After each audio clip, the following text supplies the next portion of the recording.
여러분 반갑습니다. 안녕하셨어요? 예. 우리 영신교회가 전통이 있는 것이 제가 목사님 옆에 딱 앉았더니 기도 끝나고 나서 저한테 목사님이 지침을 줬어요. 뭔 지침을 줬냐면, 목사님, 우리는 강단에서 기도할 때 무릎 꿇고 기도합니다. 지침을 저한테 주셨어요. 요즘은 이 강단에서 순서 맡은 사람들이 오래 머물러 있지를 않는데, 우리 영신교회는 강단에서 이 기도합니다 하는 말씀을 들으니까 이 강단에 대한 굉장한 그 존경, 그리고 권위, 그런 게 있겠구나 하고 생각을 해요. 제가 하나 더 질문을 했어요. 그럼 목사님, 신발을 신고 올라갑니까? 벗고 올라갑니까? 그랬더니 뭘 그런 걸 다 물어보냐는 식으로, 당연히 벗고 올라갑니다. 여러분, 영신교회는 굉장한 그 전통이 있는 교회로 제가 알고 있고, 또 훌륭하신 목회자들이 세우셨고, 또 장로님들이, 훌륭한 분들이 계셨고, 또 여러분들 오늘 뵈니까 굉장히 존경스럽습니다. 하나님께서 은혜를 주시기를 바랍니다. 제가 한 가지 질문을 해보겠는데요. 여러분, 영신교회는 전통도 있고 역사도 있고 우리 한국 기독교 장로의 서울 남로에서 굉장히 중요한 위치를 차지하고 있는 교회입니다. 질문을 하나 드릴게요. 여러분 교회는 전성기가 지나갔습니까? 전성기가 아직 안 왔습니까? 이쪽은 좀 세게 말씀하시는 것 같은데, 이쪽은 약간 확신이 없는 것 같은데, 솔직하게 얘기하는 거죠.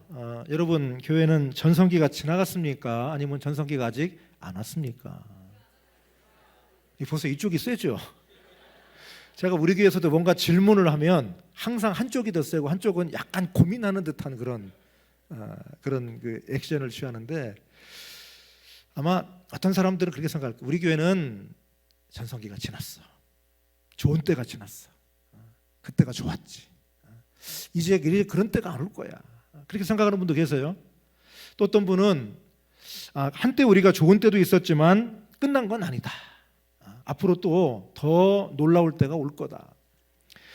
저희 선배 목사님들이 저한테 혹은 저희 목회자들한테 하시는 말씀들이 있으세요. 은퇴하시는 목사님들이 뭐라고 하냐면 이런 말씀하세요. 목사님, 우리는 한 시대에 목회 잘하고 갑니다. 그런데 당신들은 참 걱정됩니다. 당신들 목회할 때는 정말 앞이 캄캄할 것 같습니다. 제가 그 말씀을 들으면서 100%다 그분들의 경험과 경륜에서 나온 말씀이라고 생각을 하는데, 제가 100%다 동의하지는 않습니다. 왜냐고 그러면 알 수 없는 일이거든. 저는 또 그렇게 생각을 해요. 내 때까지는 괜찮을 거다. 근데 윤종필 목사님은 좀 힘들지 않을까? 왜냐하면 저보다 후배신데 윤종필 목사님의 시대는 조금 더 나보다는 어려운 시대가 되지 않을까, 그렇게 생각을 하거든요.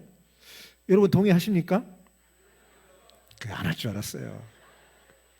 그러면 어떻게 해야 우리가 전성기를 다시, 혹은 전성기가 안 왔다고 그러면 전성기를 우리가 이루어갈까? 초대교회를 우리가 봐야 될 것 같아요. 초대교회는 무슨 건물이 제대로 있었습니까? 무슨 간판을 걸었습니까? 혹은 아니면 무슨 제도가 있었습니까? 목회자들이 무슨 신학을 공부했습니까? 저도 공부랍시고 제가 43살에 목회하다가 늦기 전에 한 번 더 세상 넓은 거 한번 보자. 그리고 이제 기회가 또 돼서 미국에 가서 한 8년을 있다 왔는데요. 저 같은 사람은 공부할 것도 없고 우리 윤정필 목사님은 제대로 공부를 한 것 같아요. 그런데 초대교회 목회자들은 무슨 공부를 제대로 한 것도 아니에요. 교회 간판이 있는 것도 아니에요. 무슨 교회의 시스템이 갖춰져 있는 것도 아니에요. 그저 누구네 집 다락방에 모여 있는 겁니다. 누구네 집에 모여서 예배드리는 거예요. 그게 초대교회예요. 데살로니가 교회도 마찬가지예요. 데살로니가 교회라고 우리가 부르지만 이 사람들이 자기를 데살로니가 교회라고 부른 적은 단 한 번도 없을 겁니다. 왜 그러냐? 데살로니가 지역에 흩어져서 예배드리는 공동체를 우리는 데살로니가 교회로 부르기 때문이에요. 그러니까 데살로니가 교회라고는 초대교회가 있기는 있었지만 자기들이 우리가 데살로니가 교회 교인이다는 그런 정체성을 갖고 모이지는 않았고, 오늘날 현대 교회가 우리는 얼마나 근사한 예배 시스템을 갖고 있고 훌륭한 조직을 갖고 있고 좋은 교육 시스템을 갖고 있고 그리고 좋은 건물을 갖고 있고 좋은 여러 가지 재반 시설을 갖고 있지만 우리는 여전히 흠모하는 것이 어디냐면 초대교회를 닮아가고 싶은 거예요. 그 교회를 닮아가고 싶은 거예요. 그 교회 중에 한 군데가 데살로니가 교회입니다. 여러분도 잘 아시겠지만 데살로니가라고 하는 것은 마케도니아 지방의 주도입니다. 바울이 2차 선교 여행을 하면서 이 마케도니아 지방의 주도인 데살로니가에 가서 복음을 전파하게 되는데요. 데살로니가 지역에서 한 세 일회를 복음을 전했다는 겁니다. 세 일회. 여러분 세 일회면 며칠일까요? 세 일회면은요 2주일 수도 있습니다. 2주. 2주인데 안식일이 3번 껴 있는 거예요. 세 안식일. 그러니까 최장 21일일 수도 있고 한 15일일 수도 있습니다. 그럼 안식일이 3번 겹칩니다.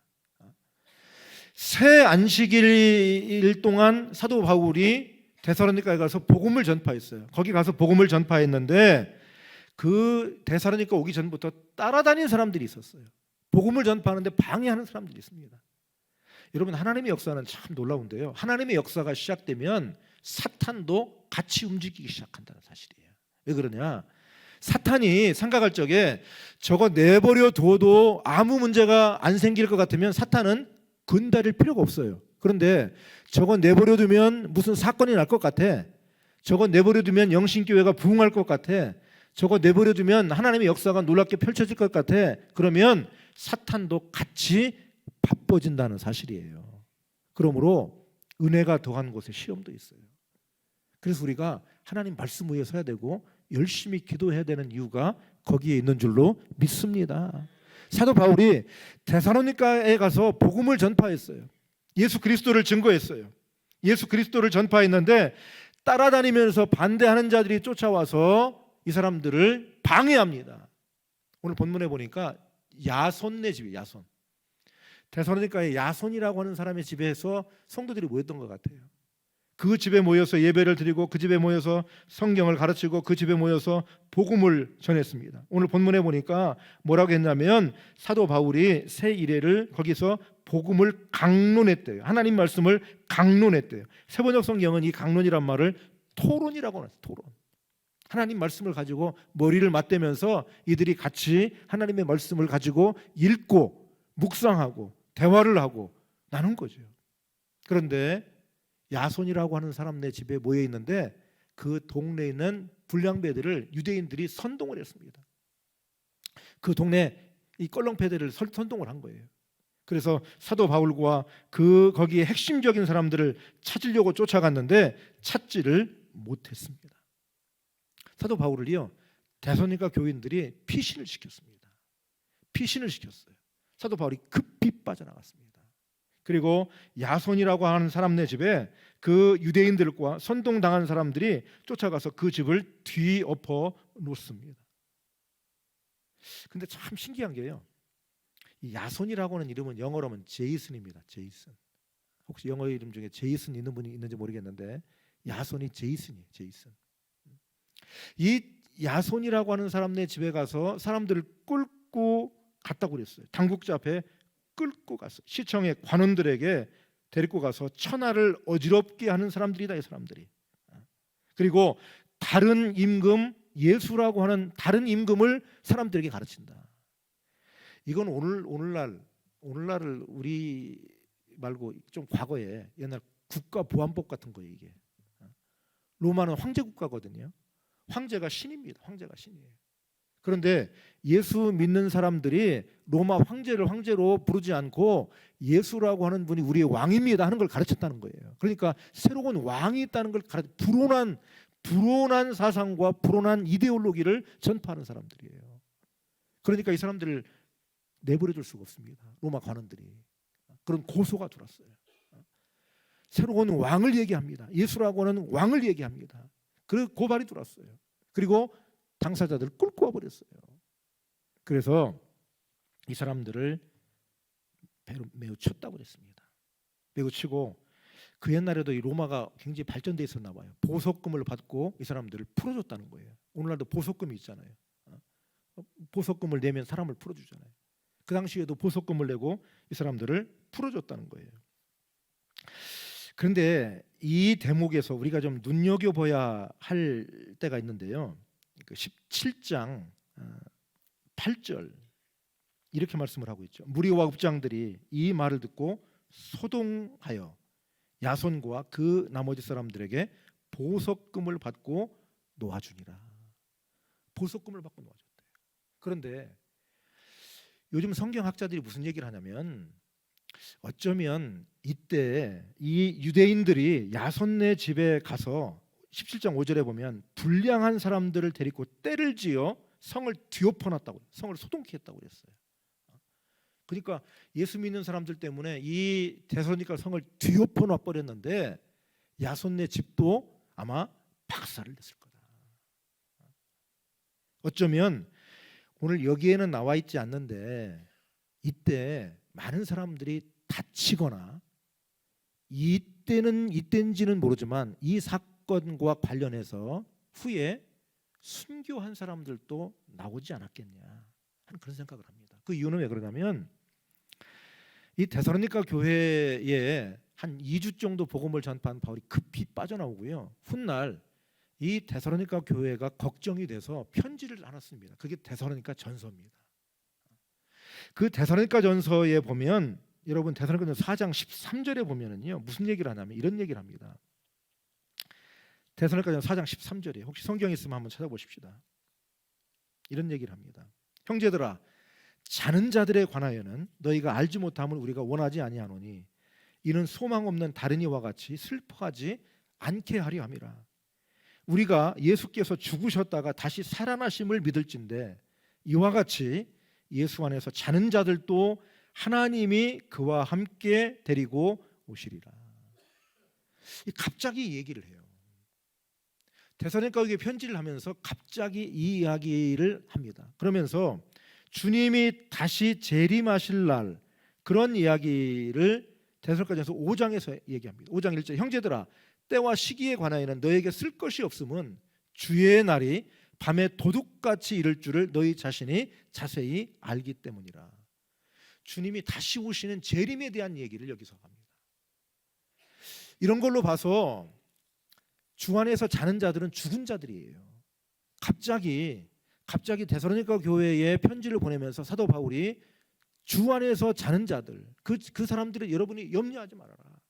주님이 다시 오실 때 그들을 일으켜 세우시고 그들을 주님께서 직접 데리고 오시게 될 거다. 이런 희망적인 메시지를 줍니다. 이 데살로니가 교회의 첫 번째 보낸 편지에서 주님이 오신다. 주님이 다시 오신다. 그런 희망의 메시지를 줬는데 그랬더니 데살로니가 교인들이 야 이게 얼마 안 있으면 주님이 오신다는데 우리가 일은 해서 뭐하냐? 우리가 빚은 갚아서 뭐하냐? 우리가 열심히 일할 필요가 뭐가 있냐? 그냥 모여서 우리가 예배드리고 교회 모여서 우리가 살면 되지 않냐? 직장도 다 때려치고 생업도 다 정리하자. 그래서 자기들의 삶을 그렇게 게으르게 삽니다. 그래서 보낸 편지가 데살로니가 후서입니다. 여러분 주님이 오신다 하더라도 여러분이 지금 하고 있는 일에 최선을 다해야 합니다. 여러분이 주께서 맡겨진 일들을 최선을 다해 감당해야 합니다. 일하지 않는 사람은 먹지도 마십시오. 강력하게 얘기를 합니다. 그런 일련의 이야기로 봐서 어쩌면 사도행전 17장에 데살로니가 교회가 세워질 이 당시에 이 교회가 커다란 박해 적어도 순교자가 훗날 나오지 않았느냐 그런 추측을 하고 있습니다. 여러분 굉장히 연약한 교회죠. 그런데 이 연약한 교회가 사도 바울이 새 안식일 동안 복음을 전한 그 짧은 기간 동안 복음을 전파한 교회가 훌륭한 교회로 성장을 했습니다. 모범적 교회로 성장을 했습니다. 그 이야기가 데살로니가전서 1장에서 이야기합니다.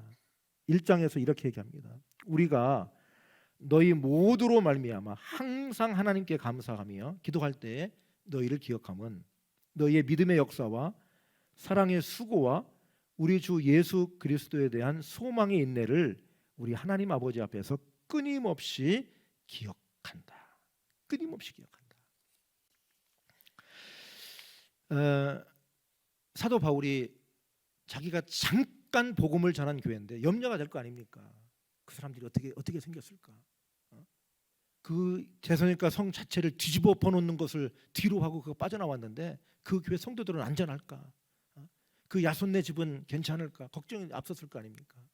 그런데 들려오는 소식이 데살로니가 교회가 그렇게 어려운 속에서 복음이 전파되고 교회가 세워졌는데 그 교회가 훌륭한 교회가 됐다는 거예요. 믿음으로 역사하는 교회래요. 믿음으로 일하는 교회래요.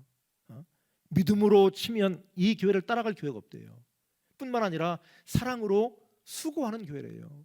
많은 사람들이 사랑으로 헌신하고 수고하는 교회가 됐대요. 그리고 끝까지 인내하는데 소망 가운데 인내한대요. 사도 바울이 좋아하는 믿음, 사랑, 소망 이 세 가지를 가지고 데살로니가 교회가 믿음으로 역사하는 교회, 사랑으로 수고하는 교회, 소망으로 인내하는 교회를 세웠다는 거예요. 여러분, 오늘 영신교회가 그리고 제가 섬기는 강남교회가 데살로니가 교회 같은 교회가 될 수 있기를 바랍니다.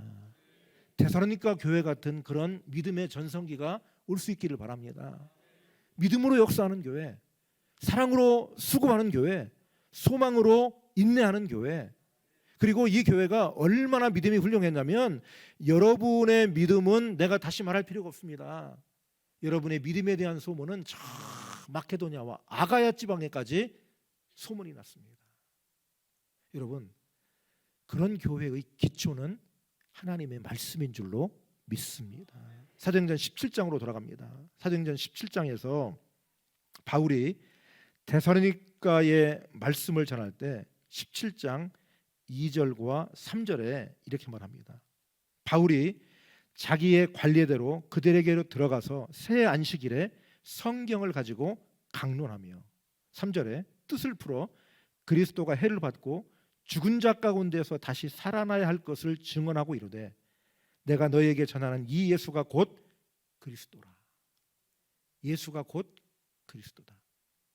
여러분, 우리가 예수 그리스도 하는데 그 말은 예수는 그리스도다 그 말이에요. 예수님이 우리의 구원자다. 예수님이 구세주시다. 예수님 우리의 메시아다. 그게 복음이에요.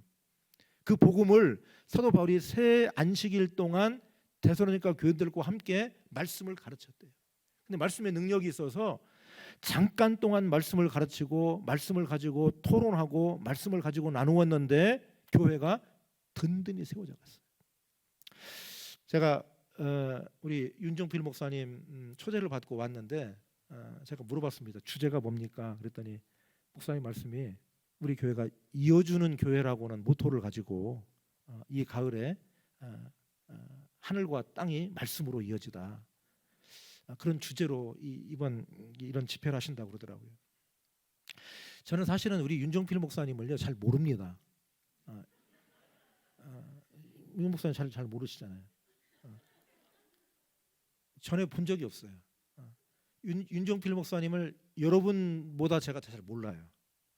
근데 윤 목사님 용기가 있는 것 같아요. 모르는 사람을 초대하기가 쉽지 않은데 모험을 하는 거죠. 모험을. 저를 초대해 주셨거든요. 사실 저는 윤정필 목사님을 여러분 영신교회 담임 목사 취임식 할 때 그때 처음 이렇게 봤어요. 제가 저 위층에 좀 늦게 와가지고 예배 끝나고 늦게 와서 저 위층에서 뵀는데 인물은 나보다 조금 더 난 것 같고 실력도 저보다 출중하신 것 같고. 근데 제가 오늘 와서 여러분이 이렇게 해놓은 걸 보니까 야, 앞으로 영신교회 교인들은 생각을 많이 하고 신앙생활 해야 되겠다 생각을 했어요. 이어줘야 되는데 뭘 이어줘야 될까? 여러분들은 갈 때마다 뭘 이어줘야 되지? 연구를 하셔야 될 것 같아요. 참 좋은 것 같아. 이런 아이디어가 나오기가 쉽지 않아요. 이어주는 교회. 뭘 이어줄까? 여러분이 고민을 많이 써놓으셨는데 아마 여러분은 저거 말고도 내가 뭘 이어야 되지? 내가 뭘 연결해 주어야 되지? 요즘 이게 연결이라는 게 얼마나 중요합니까? 이 연결해 주는 걸 플랫폼이라고 그러잖아요. 그게 굉장히 각광을 받는 시대 아닙니까? 그리고 사람들을 이렇게 인터넷이라는 게 사람을 연결해 주잖아요. 전에는 몰랐던 사람인데도요 만나서 연결이 되고요 커넥션이 된다고요. 근데 여러분이 이어주는 교회면서 여러분들이 생각을 해야 될까요? 뭘 이어줄까? 근데 이 가을에 하늘과 땅을 뭘로 잇는다고요? 말씀으로 잇는데. 여러분 이거는요 굉장히 인문학적인 이야기예요. 보니까 이 양반이 굉장히 탁월해. 저런 걸 어떻게 생각했을까? 저런 걸 어떻게 생각했을까? 하나님께서 하나님의 아들을 이 세상에 보내시면서 뭐라고 말씀하셨냐면 요한복음에서 말씀이 육신이 되어 우리 가운데 거하셨다고 그랬어요. 하나님의 독생자의 영광을 본다고 그랬어요. 하나님께서 하나님의 아들을 보내셨는데 그냥 보내신 게 아니라 그분이 말씀이래요. 말씀. 이 말씀이라는 건 근원적인 겁니다. 하나님께서 이 세상을 창조하실 때 말씀으로 창조하셨다고 그랬잖아요. 그 말씀이에요. 근원적인 거예요. 이 세상의 가장 핵심적인 거, 핵심적인 거. 그게 말씀, 그 로고스예요, 그 로고스. 요즘 이 신학자들하고 물리학자들이요, 이 대화를 합니다. 대화가 안 될 것 같거든. 물리학자들은 과학자 아닙니까? 신학자들은 과학자들은 아니에요. 어떨 때는 좀 과학적이지 않아요. 신학자들이 하는 얘기는. 그러나 우리는 뭐라고 얘기하냐면 우리는 비과학적이지 않고 초과학적이다. 그렇게 얘기를 해요. 우리는 비이성적이 아니라 초이성적이다. 여러분 하나님의 말씀이 말이 안 되는 소리 같잖아요. 말이 안 되는 얘기로 가득 찼어요. 여기 성경이 그래요. 말도 안 되는 소리예요. 그러나 비이성적이진 않아요. 초이성적이에요. 비과학적이진 않아요. 과학 위에 있어요. 그래서 과학자들하고 신학자들이 대화를 합니다. 높은 단계 대화를 합니다. 과학자들이 하는 일이 뭐냐? 물질을 쪼개는 거예요. 계속 쪼개요. 분자로 쪼개고 또 원자로 쪼개고 또 거기서 또 핵으로 쪼개고 계속 쪼갤 수 있는 쪼개는 거예요. 쪼개고 쪼개는 것이 학자들이 하는 일이에요. 과학자들이 하는 일이에요. 쪼개놓고 보니까 자기들이 모르는 게 생긴 거예요. 이게 뭐지? 쪼개놓고 보니까 쪼갤 수 있는 데까지 쪼개고 현대 기술이 할 수 있는 데까지 쪼개놓고 보니까 이게 물질인가 물질이 아닌가 그런 고민에 빠진 거예요. 그래서 신학자들하고 대화를 하는 겁니다. 이게 뭔지 대답을 해봐라. 우리 과학자들은 쪼개는 데까지는 했는데 이게 무엇인지는 모르겠다. 그래서 신학자들과 물리학자들이 대화를 높은 대화가 되는 거예요. 대화를 해요. 하나님께서 하나님의 아들을 보내시면서 말씀이신 하나님의 아들이 세상에 보내셨다. 하나님께서 하늘과 땅을 말씀으로 연결하시는 거죠. 그 비밀을 여러분들이 지금 푸시겠다는 거 아닙니까? 이 가을에 말씀이 하늘과 땅을 연결한대요. 여러분 하나님의 말씀은 능력입니다. 하나님의 말씀은 은총입니다. 하나님의 말씀은 권세입니다. 제가요 아까 말씀드린 대로 미국에 가서 공부한다고 갔는데 목회를 하게 됐어요. 목회를 하게 됐는데 시카고에서 시카고 가나안 장로교회라는 게 아주 유명한 교회입니다. 한 1,000명 정도 모인 교회입니다. 시카고에서 제일 큰 교회입니다. 그리고 시카고에서 한인 중에 내노라 하는 사람들이 그 교회에 다 모여 있습니다. 근데 제가 미국 시카고에 갔더니 우리 후배 목사님들이 뭐라고 얘기하냐면 목사님 시카고 가나안 장로교회라고 했는데 그 교회가 한 1,000명쯤 모였는데 5년 전부터 싸우기 시작했습니다. 5년 전부터 싸웠대요. 그러면서 양쪽이 싸우는데 5년 동안 양쪽이 변호사를 사가지고 서로 싸우는데 아직도 싸우는 중입니다. 싸운대요. 이제 그런 얘기를 이제 저희 집에 와서 이제 우리 후배들이 했어요. 저는 저희 집사람이랑 우리 애들 또 같이 갔는데 후배들이 다 돌아가고 난 다음에 우리 집사람이 그런 얘기를 해요. 여보, 우리가 저 교회 가서 설교할 것 같지 않아? 저한테 그러는 거예요. 제가 그 얘기를 듣자마자 아멘. 그렇게 될 줄로 믿습니다. 제가 그랬으면 믿음이 좋은 목사예요. 그래서 제가 뭐라고 했냐? 그런 일은 안 일어나. 그런 일은 없어. 시카고에 내가 아는 사람 하나 있는 것도 아니고 그 교회는 예장 통합 측 목사님 목회하시는 교회고 나는 한국 기독교 장로회 소속인데 아는 사람도 없고 연결이 되지 않아. 갈 수가 없어. 근데 우리 집사람은 여보 우리가 왠지 거기서 설교할 것 같지 않아? 저한테 그러는 거예요. 제가 그때 아멘 했어야 되는데요. 아니야. 절대 그런 일은 안 일어나. 그런데 그러고 나서 1년 뒤에 제가 그 교회 가서 설교를 하고 있었다는 사실입니다. 할렐루야. 하나님 역사는 놀랍더라고요. 그 교회가 싸우는데요, 1000명이 500명씩 나눠진 게 아니고요, 싸움이 일어나니까 300명은 딴 교회로 가버렸어요. 그 700명이 남아서 350명이 남아서 서로 싸우고 5년 동안 싸운 거예요. 그런데 한쪽은 목사님이 계셔서 350명 유지가 되는데 한쪽은 목사님 반대하는 쪽이에요. 이 사람들은 목사님이 안 계시니까 그냥 외부에서 설교하는 분들을 초청해다가 하는데, 그 상대편 목사님이 워낙 그 지역에 유명한 목사님이고 영향력 있는 분이라 그 교회 설교하려고 가지를 않아요, 사람들이. 그러니까 저 같은 유학생한테까지 차례가 온 거예요. 와, 설교 한번 해달라고. 그래서 가보니까 350명이 자기들이 시작했다는데 180명이 있더라고요. 180명. 제가 거기에 가서 설교를 1년, 2년 동안 설교 목사를 했습니다. 2년 동안 설교만 주일마다 설교를 하고, 임시 당회장을 2년을 했습니다. 그리고 담임 목사를 2년을 했습니다. 제가 시카고 8년 사는 동안 그 교회에서 6년 동안 설교하고 임시 담임 목사하고 당회장을 하다 왔습니다. 제가 처음에 그 교회 갔더니요, 교인들이 저한테 하는 얘기가, 목사님 좋은 말씀 좀 해주세요. 좋은 말씀 좀 전해주세요. 좋은 말씀 듣고 싶습니다. 저희가 하나님의 말씀을 듣고 싶다고. 목사님 다른 거 하지 마시고 설교 좀 열심히 하셔서 하나님 말씀을 좀 열심히 전해주시라고. 제가 그 교회 가서 설교 목사를 2년 동안 하면서 정말 설교 준비를 열심히 했어요. 그러면서 이분들이 싸우니까요, 5년 동안 싸웠는데, 제가 그 교회 가고 나서도 2년인가 3년을 더 싸웠어요. 한 8년을 싸웠어요. 8년을. 제가 싸운 얘기는 자세하게 하지 않겠습니다. 싸움의 기술을 배우면 곤란하니까 그런 건 배울 필요가 없어요. 근데 이분들이 저한테 부탁이, 목사님 좋은 말씀 전해주세요. 좋은 말씀 전해주세요. 좋은 말씀 듣고 싶습니다. 제가 궁금한 거예요. 이분들이 생각하는 좋은 설교란 뭘까? 이분들이 듣고 싶은 말씀은 무슨 말씀일까? 이분들이 목회자들에게 기대하는 하나님 말씀은 뭘까? 제가 공부하는 주제가 돼버렸어요. 미국 이민 1세대들이 기대하는 좋은 말씀이란 어떤 말씀인가? 제가 그걸 가지고 공부를 했어요.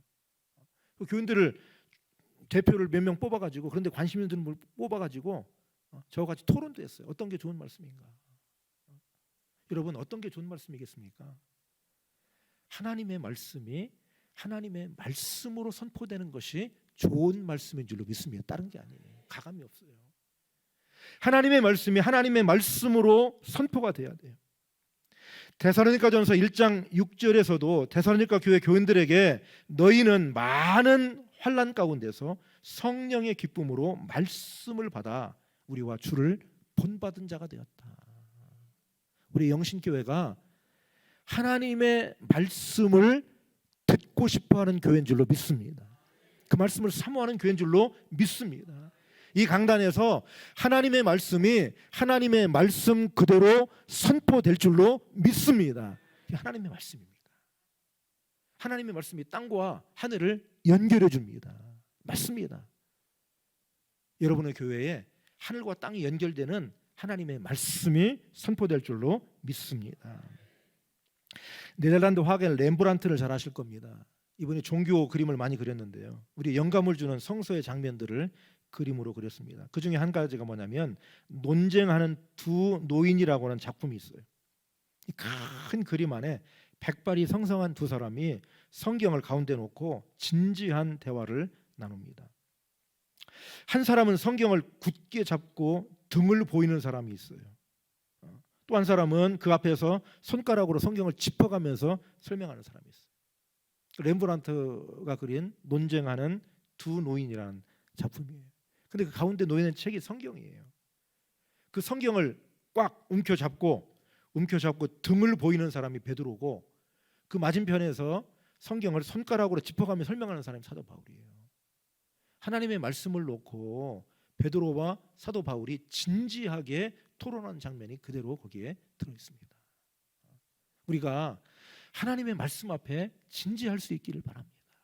하나님 말씀을 읽고 그 말씀을 묵상하고 그 말씀을 연구하는 일에 힘을 쓰시기를 바랍니다. 제가 목회하면서요, 이게 가만히 보니까 오래도록 신앙생활한 분도요, 성경을 창세기부터 요한계시록까지 제대로 통독 안 한 분도 굉장히 많더라고요. 혹시 이 자리도 계신지 모르겠습니다.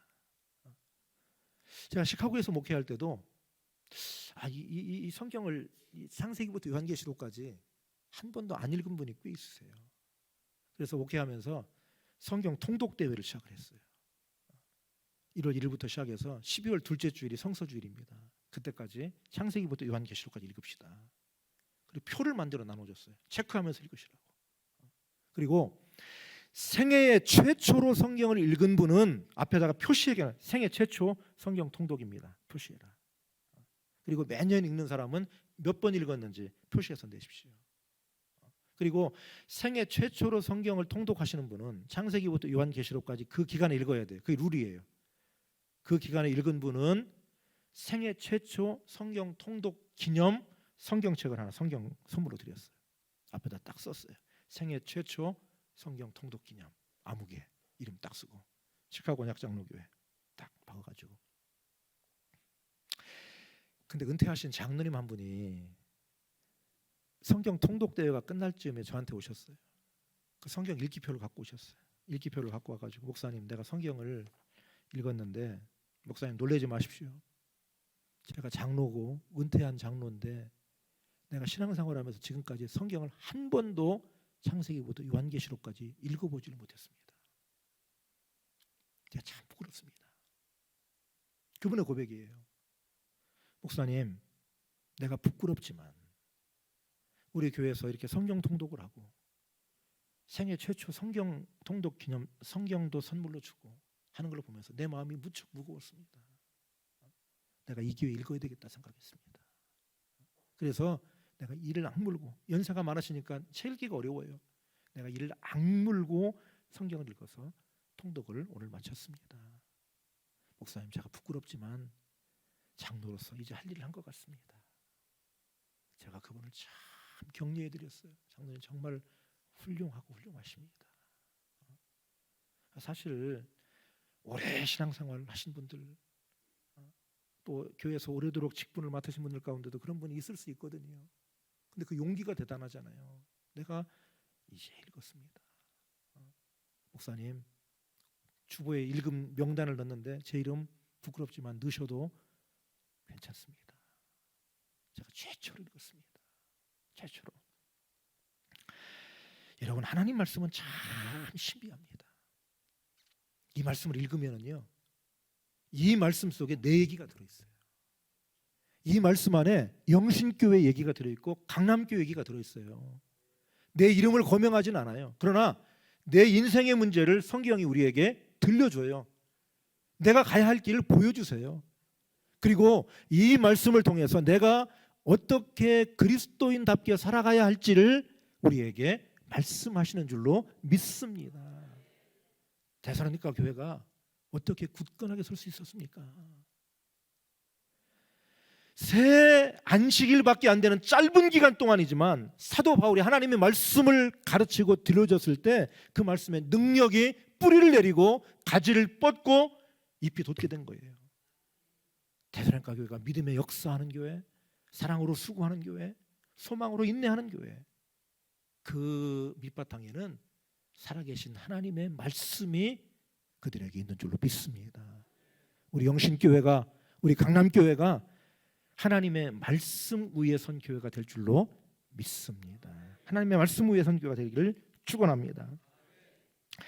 데살로니가전서 2장 13절 말씀을 한번 찾아보십시다. 데살로니가전서 2장 13절.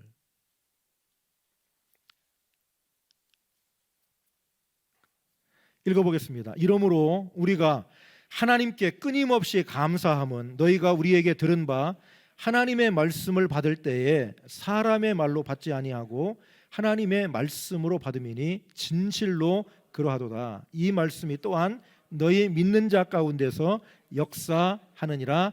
아멘. 사도 바울이 데살로니가 교인들하고 같이 성경을 읽고 같이 묵상하고 대화를 토론했다고 그랬어요. 아까 17장 2절에서. 사도 바울은 데살로니가 교인들을 잘 알고 있는 겁니다. 이 얘기를 하는 겁니다. 여러분들이 내가 설교할 적에, 내가 하나님의 말씀을 전할 적에 사람의 말로 받지 아니하고 하나님의 말씀으로 받았습니다. 하나님의 말씀으로 받았습니다. 여러분, 하나님은요, 하나님의 말씀을 통해서 우리에게 말씀하십니다. 그런데 이 말씀이 설교자를 통해서 우리에게 해석이 되고 우리에게 전달이 되고 우리에게 들려주는 작업을 성령이 역사하십니다. 그래서 우리가 오늘 또 기도하시는 우리 장로님이 이제 그런 기도를 하셨는데, 예배 시간에 기도하는 분들 혹은 중보 기도하는 분들이 꼭 해야 되는 게 뭐냐, 이 교회의 목회자를 위해서 기도하는 거죠. 담임 목사님을 위해서 기도하는 거죠. 왜 기도해야 됩니까? 이분이 하나님의 말씀을 하나님의 말씀으로 전하셔야 되거든요. 윤종필 목사님이 이 강단을 책임지는 위임을 맡으셨는데 성령께서 윤종필 목사님에게 하나님의 말씀을 들려주셔야 되거든요. 그러려면 윤종필 목사님이 하나님 말씀을 연구하고 기도할 뿐만 아니라 여러분들도 설교자를 위해서 기도해 주셔야 되거든요. 목회자만 말씀을 준비하는 게 아니라 여러분들도 말씀 들을 준비를 하셔야 되거든요. 하나님의 말씀을 사람의 말로 받지 않았다는 거죠. 사람의 이야기를 듣지 않았다는 거죠. 살아계신 하나님의 말씀이 윤종필 목사님 혹은 이 강단에서 설교하는 설교자들을 통해서 주시는 말씀이라고 굳건하게 그들은 믿었다는 겁니다. 그게 데살로니가 교회라는 겁니다.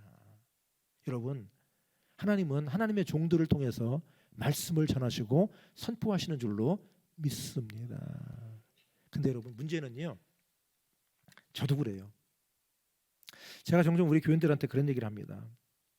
뭐 여러분한테는 이런 말씀을 제가 뭐 드릴 자격이 없으니까 제가 우리 교인들한테 하는 말씀을 소개를 하겠습니다. 저는 종종 설교하면서 그런 얘기를 합니다. 여러분, 홍수가 났을 때 마실 물이 없는 것처럼 말씀이 범람하는 시대입니다. 그때 말씀의 기갈이 있습니다. 오히려 역설적이게도. 오늘날 하나님의 말씀을 들을 기회가 너무 많아요. 하나님의 말씀을 들을 기회가 너무 많아요. 우리 스마트폰에도 가면은 유명한 목사님들의 설교가 다 들어있지요. 말씀이 다 들어있지요. 케이블 TV에 수시로 하죠. 이 케이블 TV를 저는 안 놨다가 최근에 뭘 좀 보려고 놨는데 기독교 방송이 4개나 되더라고. 채널이 4개나 되더라고. 한번 이렇게 보면은 목사님들이 계속 설교를 하세요. 제가 보면서 야, 우리 교인들도 참 힘들겠다. 교인들도 참 힘들겠다.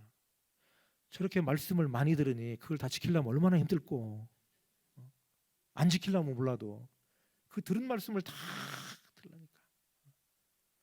어떤 목사님은 기도하라고 그러고, 어떤 목사님은 전도하라고 그러고, 어떤 목사님은 성경 읽으라고 그러고, 어떤 목사님은 정의롭게 살으라고 그러고. 저는 그래서 우리 교인들한테, 여러분, 우리 교인들한테 하는, 여러분 단 한 얘기가 아니니까 오해하지 말고 들으세요. 우리 교인들한테, 여러분, 가급적이면 인터넷 설교나 시외의 케이블 TV 설교를 좀 듣지 마세요. 너무 많이 들으면 헷갈려. 여러분, 믿기는 강남교회 강단은 부족하지만 백용석 목사에게 하나님께서 맡겨주시고 위임하셨습니다.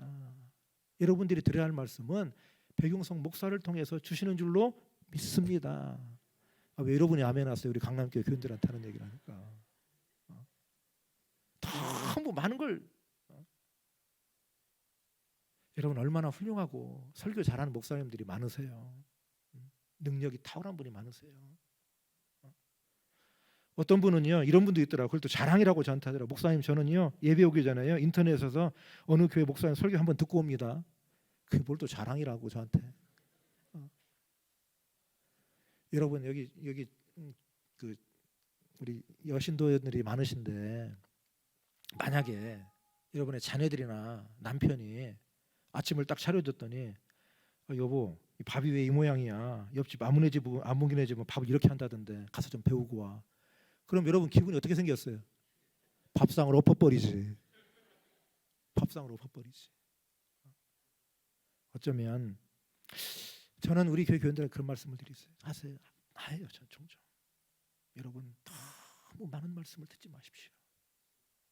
하나님의 말씀을 직접 읽으십시오. 여러분 눈으로 하나님 말씀을 읽고 묵상하십시오. 그리고 우리 교회에서 진행하는 성경 공부 프로그램에 오십시오. 밖에서 성경 공부하자는 사람들 다 문제 있는 사람들입니다. 거기에 현혹되지 마십시오. 다 문제 있는 사람들, 이단들입니다. 성경 공부는 교회 안에서 해야 됩니다. 하나님 말씀을 이 교회 담임 목사인 백용성 목사와 함께 읽고 함께 묵상하고 함께 공부합시다. 훌륭한 목사님들 많아요. 설교를 정말 기가 막히게 하는 목사님들이 많으세요. 그것도 어쩌다 한 번이지.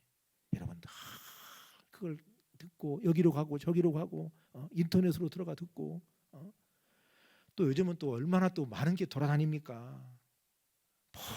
그 SNS에 보면 그냥 계속 퍼나르는 거예요. 퍼나르는 거예요. 저는 우리 교인들한테 부탁을 드려요. 여러분 좀 제발 좀 퍼나르지 말고 한마디라도 여러분이 써서 전달을 하라고. 어디서 온 건지도 몰라요. 언젠간 한번 우리 교인이 저한테 보냈더라고요. 목사님 은혜로운 글인데 한번 읽어보세요. 그 읽어봤어요. 은혜롭더라고요. 정말 뭐 나누어야 되고 뭐 이렇게 해야 되고. 근데 맨 마지막에 갔더니 뭐냐, 부처님의 자비하심으로 나누시기 바랍니다. 이렇게 썼더라고요. 끝까지도 안 읽고 저한테 보낸 거죠. 여러분 그게 되겠습니까? 이래서는 안 되겠다. 저희 교회에서요 새벽 기도의 말씀을 한 화면에 나오도록 정리해서 우리 교인들한테 요청하는데 보내줘요. 제발 딴 데 것 좀 하지 말아라. 부족해도 이 강단에서 나오는 말씀으로 여러분은 은혜 받도록 하나님이 약속하셨다. 하나님께서 이 강단에서 주시는 말씀으로 하나님이 여러분의 영의 양식을 해결하실 줄로 믿습니다. 아니, 여러분한테 주는 말씀이 우리 강남교회 교인들한테 하는 말씀이에요. 우리 강남교회 교인, 전 정말 진심으로. 저도 목회자지만요 너무 말씀이 너무 많아. 여러분 그거 다 듣고 기억이 납니까? 한 말씀을 들어도 지켜야 될 거 아니에요. 한 말씀을 들어도 그 말씀이 내 영혼을 움직이는 말씀을 들어야 될 거 아니에요. 한 말씀을 들어도 그 말씀이 내 삶을 바꾸는 말씀을 들으실 수 있기를 축원합니다. 데살로니가 교회 성도들은 사도 바울이 그리고 그 교회 와서 말씀을 전하는 주의 종들이 말씀을 전할 적에 사람의 말로 듣지 않고 살아계신 하나님의 말씀으로 들었다고 했습니다. 그게 데살로니가 교회입니다. 오늘날 믿음으로 역사하는 교회, 사랑으로 수고하는 교회, 소망으로 인내하는 교회, 믿음의 소문이 각처에 퍼진 훌륭한 교회는 설교자를 위해서 기도합니다. 그리고 그를 통해서 주시는 말씀을 하나님의 말씀으로 받습니다. 그게 하나님의 원리입니다. 하나님의 원칙입니다. 우리 영신교회는요 여러분이 모신 윤종필 목사님을 통해서 하나님께서 이 강단에서 여러분에게 필요한 말씀을 풍족하게 주시는 줄로 믿습니다. 여러분 그 믿음이 함께 하시기 바랍니다. 말씀드린 대로 저는 윤종필 목사님을 잘 몰라요. 사실은 제가 한번 식사 대접을 했어요. 몰라서 한번 제가 오히려 한번 식사 대접을 했어요. 우리 노예로 오셔서 제가 좀 일찍 왔거든. 제가 지금 이제 한 4년째 되니까 한 3년 먼저 왔거든. 저는 옛날에 서울 남노회에서 부목사도 하고 강남교 부목사도 했기 때문에 잘합니다. 남노회를. 우리 여기 엄장로님도 계시고 한데 영신교회에 와서 성경학교 강습회 때 성경 공부도 가르치고 그런 적이 있습니다. 여러분 이 강단에 세워진 주의 종을 통해서 하나님의 말씀이 선포되는 줄 믿습니다. 그 말씀을 통해서 은혜가 함께 하시기를 축원합니다. 하나님의 말씀이 땅과 하늘을 연결하는데 하나님의 말씀이 땅과 하늘을 연결할 때 세상은 바뀝니다. 하나님의 말씀이 땅과 하늘이 연결될 때 우리의 가정은 바뀌는 줄로 믿습니다. 가정들이요 하나님 말씀 중심으로 서는 거죠. 야, 우리가 한번 들은 말씀을 가지고 우리 가정들이 한번 예배해보자. 이 말씀대로 한번 살아보자. 그런 운동이 일어날 때 가정이 바뀌고 세상은 바뀌는 줄로 믿습니다. 하나님 역사입니다. 어제 개봉한 영화가 있는데 북간도의 십자가라는 영화가 개봉이 됐습니다. 기독교 방송국에서 만든 영화인데 그 영화를 만든 분들이 우리 교단 평신도들입니다. 한 분은 바른교회 집사님이고 한 분은 우리 강남교회 집사님이세요. 이분들이 북간도의 십자가라는 영화를 만들었는데 북간도라는 데가 함경도하고 만주 사이에 있는 중국 땅입니다.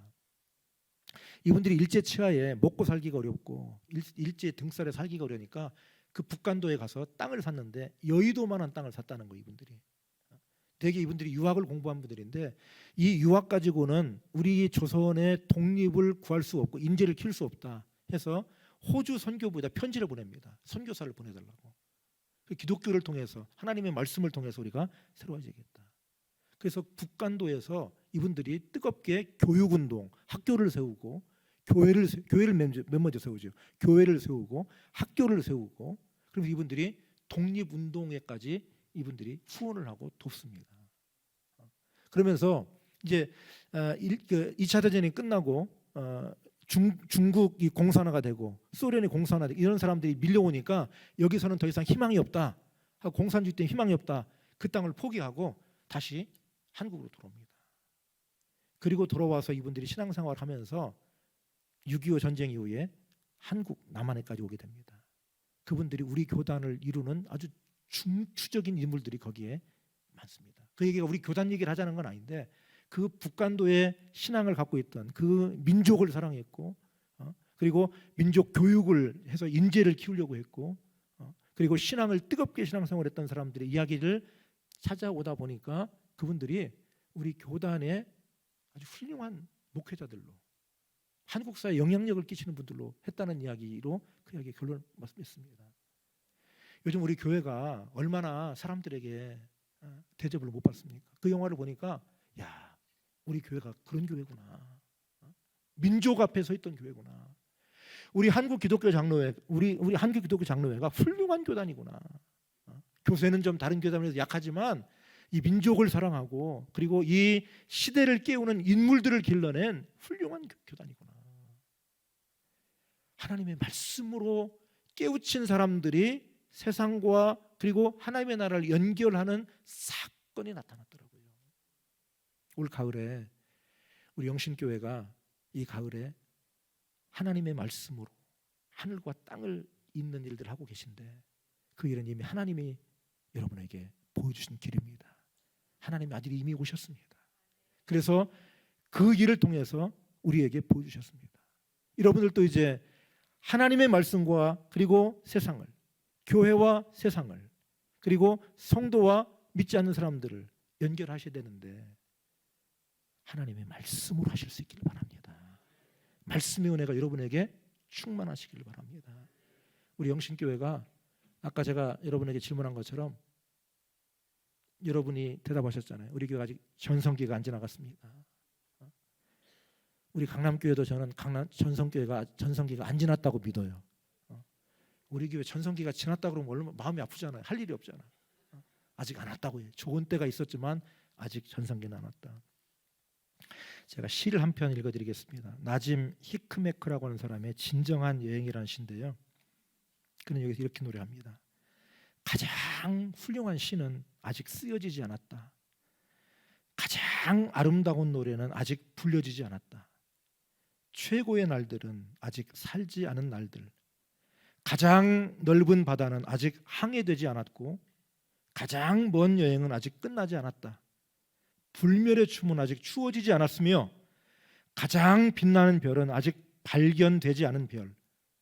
무엇을 해야 할지 더 이상 알 수 없을 때 그때 비로소 진정한 무엇인가를 할 수 있다. 어느 길로 가야 할지 더 이상 알 수 없을 때 그때가 비로소 진정한 여행의 시작이다. 가장 아름다운 노래는 아직 아무도 부르지 않았대요. 가장 빛나는 별은 어떤 천문학자도 아직 발견하지 않았대요. 가장 넓은 바다는 어떤 선장도 아직 가지 않았답니다. 우리 영신교회가 가야 할 길이 그 길인 줄로 믿습니다. 여러분들이 앞장서서 가시면 우리 강남교회는 뒤따라가겠습니다. 여러분들이 앞장서 가시면 우리는 뒤따라가겠습니다. 오늘 저도 하나 배웠습니다. 여러분들이 하늘과 땅을 말씀으로 이어주시면 우리 강남교회는 강서구에서 하늘과 땅을 말씀으로 잇겠습니다. 여러분은 영등포와 구로 이쪽 지역을 책임져 주시고 우리는 강서 양천을 책임지도록 하겠습니다. 우리 영신교회와 강남교회 그리고 우리 한국기독교 장로회와 우리 함께 연합하는 교회들이 함께 하나님의 말씀으로 하나님 나라와 세상을 연결하는 은총의 세상을 펼쳐가리라고 믿습니다. 우리 영신교회 훌륭한 교회 또 훌륭한 목사님 모셔서 앞으로 더 전성기가 올 줄로 믿습니다. 그와 같은 은혜가 여러분 교회 후에 함께 하시기를 축원합니다. 기도하겠습니다.